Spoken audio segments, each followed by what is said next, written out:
Por fin llegaste al lugar correcto. O mejor dicho, a las vibraciones sonoras correctas. Has llegado a descargacultura.unam.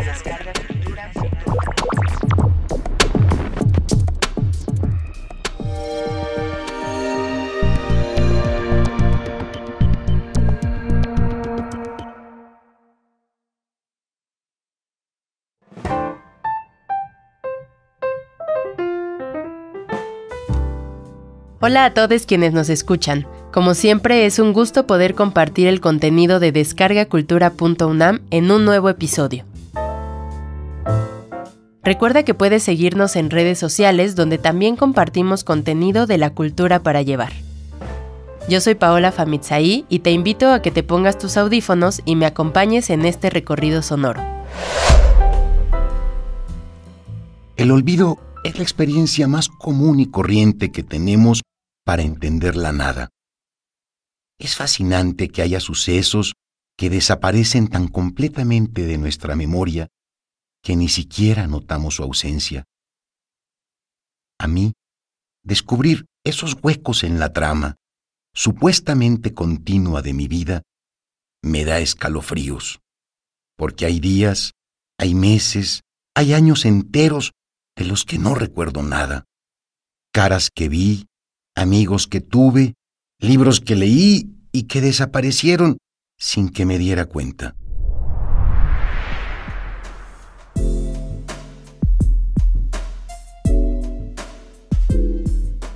Quise empezar precisamente con este fragmento que escribió el filósofo y catedrático mexicano Óscar de la Borbolla en su texto Olvidos, ya que sin duda me identifico con el hecho de que muy a menudo siento que he olvidado cosas de mi vida con el transcurso del tiempo. Y precisamente en este capítulo les compartiré autores y autoras que han escrito, reflexionado y estudiado sobre el olvido. Esa acción que algunos expertos dicen que nos aleja de las consecuencias emocionales de eventos pasados, pero también nos conecta con actividades y personas mediante la nostalgia. Hace algunos años se llevó a cabo en el Colegio Nacional la charla Olvidar es morir, en la que puedes escuchar a experimentadas voces del teatro, la música, la literatura y la neurociencia abordar paradojas como la necesidad de olvidar para recordar, de ser selectivos en nuestras memorias y de crear para el futuro a partir de las huellas del pasado. Empezamos esta reflexión con el tema de hasta dónde nos constituye la memoria.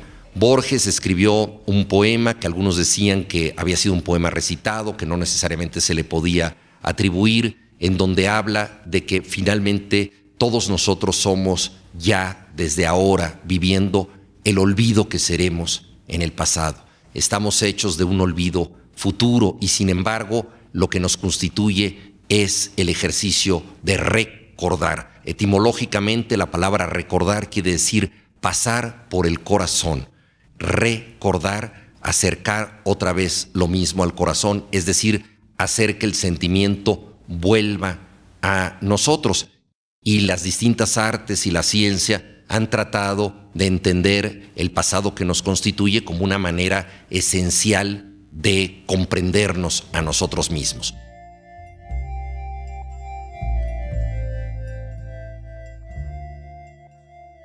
También autores de Iberoamérica como Juan Jesús Armas Marcelo, escritor y periodista español, lee un capítulo de su libro de memorias Ni para el amor ni para el olvido. Hola, soy JJ Armas Marcelo y estoy en descargacultura.unam.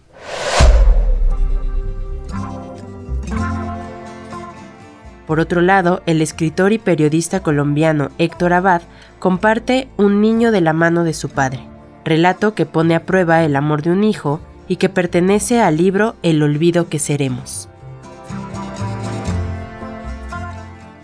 No voy a volver a rezar. ¿Ah, no?, me retó ella. No, yo ya no me quiero ir para el cielo. A mí no me gusta el cielo sin mi papá. Prefiero irme para el infierno con él. La hermanita Josefa asomó la cabeza, Fue la única vez que la vimos sin velo, es decir, la única vez que cometimos el pecado de verle sus mechas sin encanto, y gritó: «Chito». Después se dio la bendición. Yo quería a mi papá con un amor que nunca volví a sentir hasta que nacieron mis hijos. Cuando los tuve a ellos lo reconocí, porque es un amor igual en intensidad, aunque distinto, y en cierto sentido opuesto. Yo sentía que a mí nada me podía pasar si estaba con mi papá, y siento que a mis hijos no les puede pasar nada si están conmigo.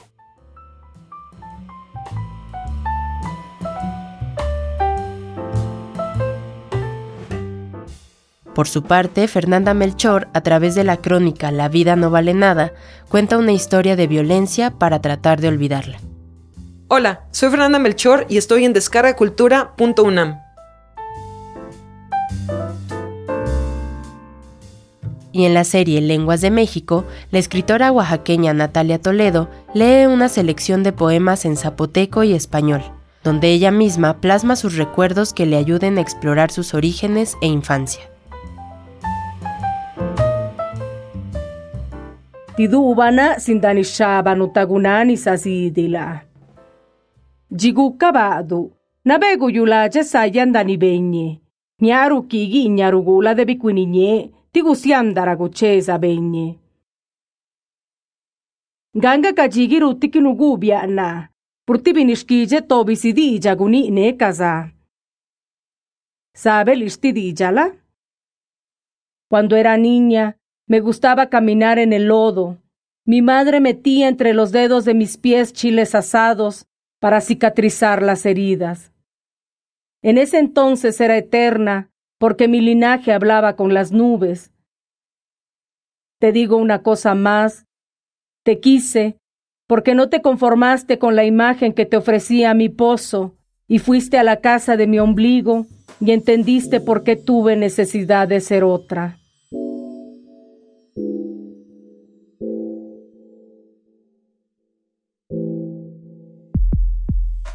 Como te darás cuenta, en el acervo de descargacultura.unam.mx encuentras varios títulos sobre el olvido, que casi siempre están relacionados con la memoria. Te invito a que le eches un vistazo al contenido, porque seguramente habrá algo para ti. Para cerrar este episodio, escuchemos el audio completo Olvidos, escrito y leído por Óscar de la Borbolla.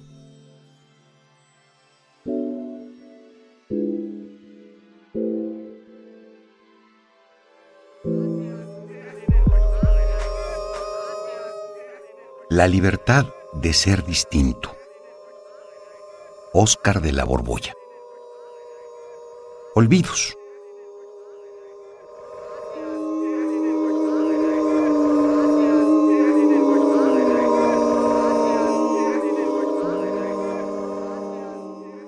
Uno.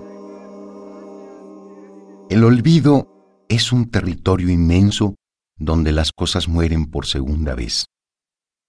Y tan silenciosamente que ni siquiera nos dejan en situación de duelo. Porque no es que se borren poco a poco, ni que dejen ahí su cadáver, esa escandalosa constancia del hecho de que han muerto, sino que un día uno se despierta sin ellas y no lo nota, ni se vuelve a acordar de que estuvieron. El olvido es la experiencia más común y corriente que tenemos para entender la nada. Es fascinante que haya sucesos que desaparecen tan completamente de nuestra memoria que ni siquiera notamos su ausencia. A mí, descubrir esos huecos en la trama, supuestamente continua de mi vida, me da escalofríos, porque hay días, hay meses, hay años enteros de los que no recuerdo nada. Caras que vi, amigos que tuve, libros que leí y que desaparecieron sin que me diera cuenta. Hay muchas clases de olvido. Hay incluso los que son voluntarios. Yo no quiero perder todos mis olvidos, pues supongo que en su hora fueron.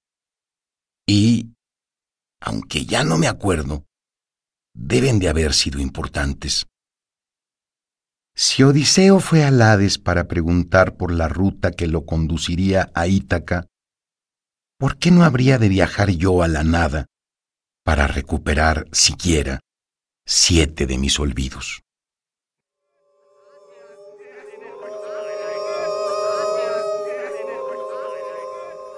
Dos. Mi primer olvido lo recuerdo muy bien. ¿Cómo olvidarlo si fue la causa del primer bofetón que recibí en mi vida? Había asistido por espacio de un mes todas las tardes a la casa de una tía abuela monja para aprender el catecismo. El coro de los niños repetía la versión papilla del Génesis y las oraciones Padre Nuestro y Ave María. Al terminar la tarde, la vieja regalaba esquinerianamente galletas y servía tazas de chocolate caliente y espumoso para todos. A mí, por supuesto, me brincaba, pues era quien aprendía más lentamente, y era cierto. Yo me había quedado pensando en quién sería ese verbo al que se refería la frase «en el principio fue el verbo», mientras que los demás ya habían llegado hasta el 7º día, que era el del descanso. Luego de meses y de varias camadas de niños brillantes, fui capaz de repetir de corrido y sin equivocación ninguna las lecciones. Entonces, la vieja me llevó a la iglesia a confesarme. Me hinqué ante un cura gordo, alto y recio que me dijo, «Ave María Purísima».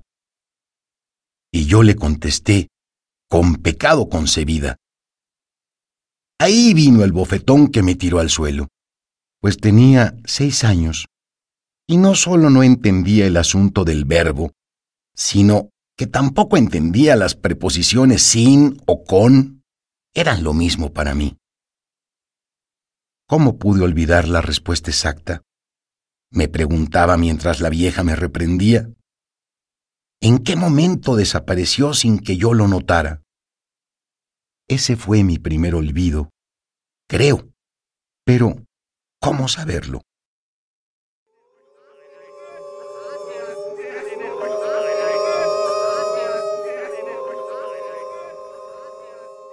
Tres. Este olvido no logro recordarlo. Solo sé que alguna vez hubo alguien, pues un día hallé en el cajón secreto de mi escritorio, donde guardo mis cosas más queridas, un cepillo de dientes color lila.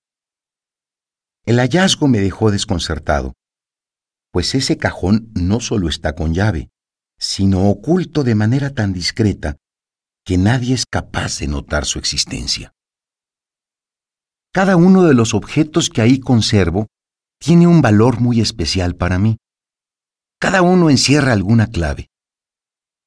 Tengo una canica ágata de mi infancia, una servilleta con un poema, un camafeo de plata, un espejo empañado que reflejó a mi madre, un arete con perla, un pedazo sólido de tinta china y docenas más de cosas capaces de retrotraerme en el tiempo o de exhibirme de golpe la ruina de mi vida.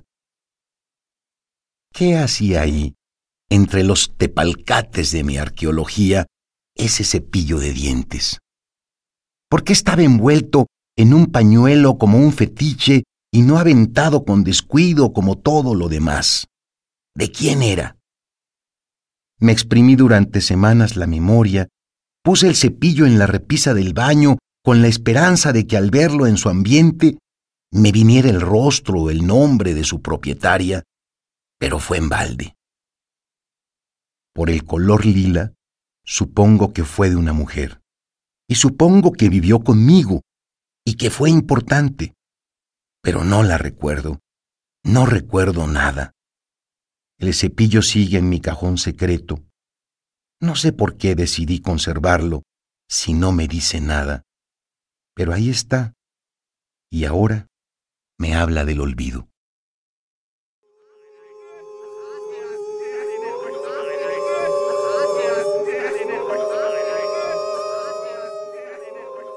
Cuatro. Los olvidos son como los muertos.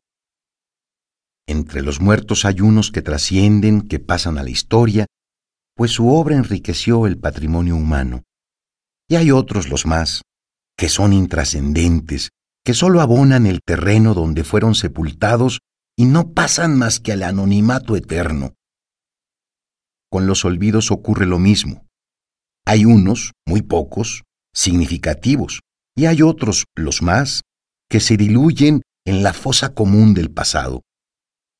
Aquí me interesan mis olvidos que no valen la pena.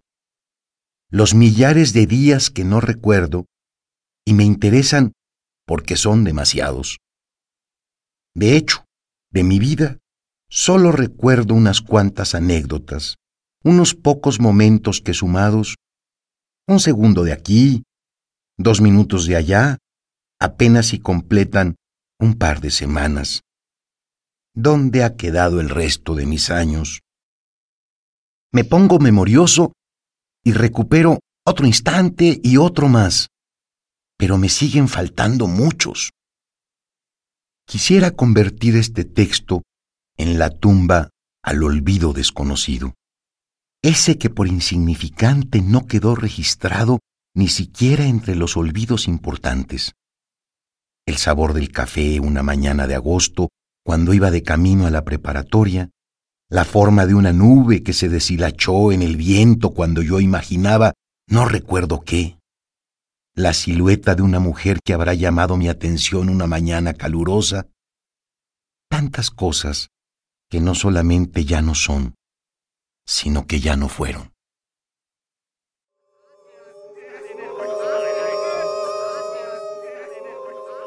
Cinco. Hay un olvido que me hicieron recordar echándome en cara una promesa. Tú dijiste, sollozó con la voz resquebrajada, que ibas a quererme siempre. Y yo no recordaba haberlo dicho. Acuérdate, insistió, y yo seguía sin acordarme. Era posible, sí, que se lo hubiese dicho, pero era increíble que lo trajera a cuento para obligarme, con la complicidad de mi memoria, a sentir lo que ya no sentía. Sí, está bien, lo admito, respondí, aunque seguía sin recordar realmente mi promesa. Pero, ¿y qué con eso? Quiero que te acuerdes. Sí, me acuerdo, volví a decir. No, no te acuerdas. Si te acordaras, volverías a sentirlo. Me acuerdo de que lo dije y me acuerdo de lo que sentía cuando lo dije. Pero ya no lo siento. No, no te acuerdas, insistió ella. Si te acordaras, seguirías queriéndome.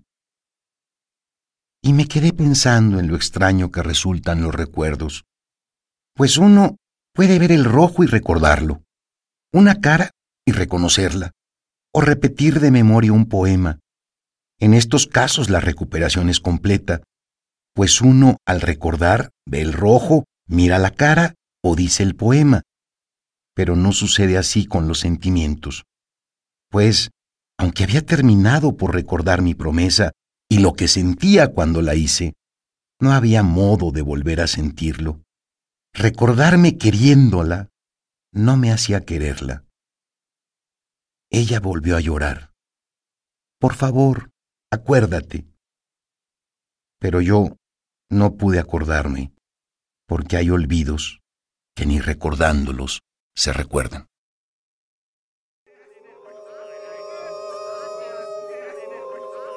Seis. Un día me dijeron que siempre se acordarían de mí y me pareció poco. ¿De qué me sirve que te acuerdes de mí si ya no volveré a tenerte? Le pregunté y colgué el teléfono para estar a gusto en mi desconsuelo. A partir de entonces, cada tarde y luego con un ritmo de un día sí y un día no, fiel a su palabra, me llamaba y conversábamos largamente. Aquellas pláticas furtivas dejaron de parecerme poco. Me alegraba su voz, me alegraba enterarme del curso de su vida, saber lo que hacía o lo que iba a hacer. Ya no puedo acordarme de ti tan seguido, me dijo una vez. Y yo volví a hundirme en la tristeza. Pero entonces, ¿cada cuándo vas a hablarme?, le pregunté. Y me dijo que lo haría los lunes solamente, pues ese día tenía tiempo.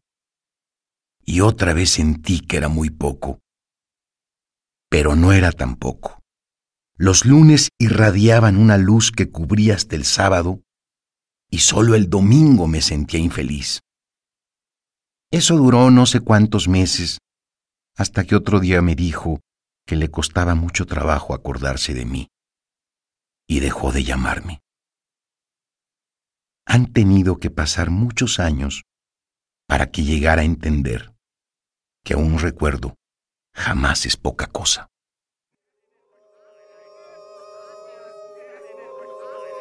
Siete.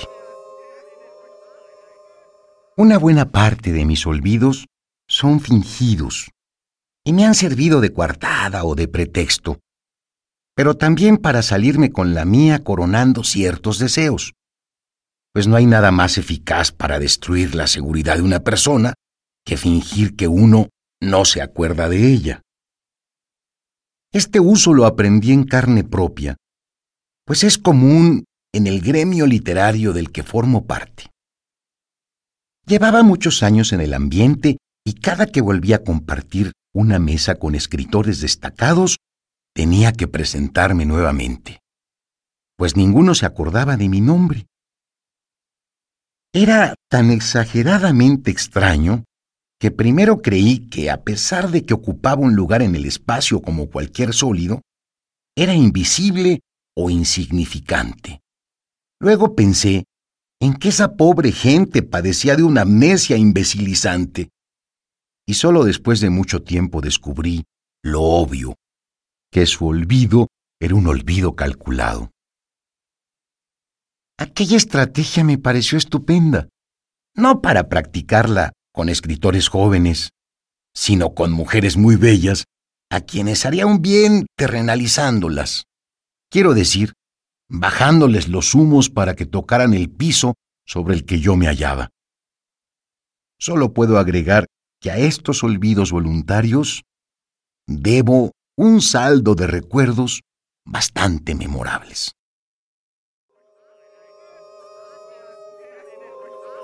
8. Entre mis olvidos también hay uno al que le guardo un profundo agradecimiento, pues le debo la vida. Tuve una cita a la que no acudí por culpa de mi desmemoria y que al cabo de unos meses recordé al leer con azoro el titular de un periódico. Mi amigo, a quien dejé plantado, junto con otros a quienes nunca conocí, estaban retratados en la primera página. Hay olvidos que cancelan caminos en el laberinto de la vida. Yo, gracias a un olvido, sigo aquí.